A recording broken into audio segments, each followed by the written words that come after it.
கேட்டதே கிடைக்கும் சஷ்டி விரதம். அதாவது நான் போன வருஷம் சஷ்டி விரதம் இருந்தேன். இந்த வருஷம் என் கையில் குழந்தை இருக்கு. பொண்ணோ இல்லை பையனோ ஏதோ ஒரு குழந்தை.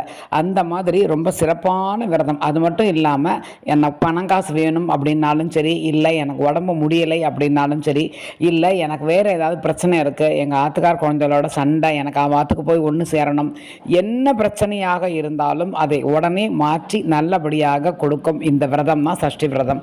இது நாளைக்கு 22/10/25 தொடங்கிறது. அதே மாதிரி 28ஆம் தேதி அது முடியறது. அதாவது 28ஆம் தேதி சூரசம்ஹாரம் கழிஞ்சிட்டு 27 கழியறது. 28 இவருடைய தெய்வானை கல்யாணம் இல்லையா? ஸோ அந்த கல்யாணத்தோட தான் இது எப்போவுமே முடியும்.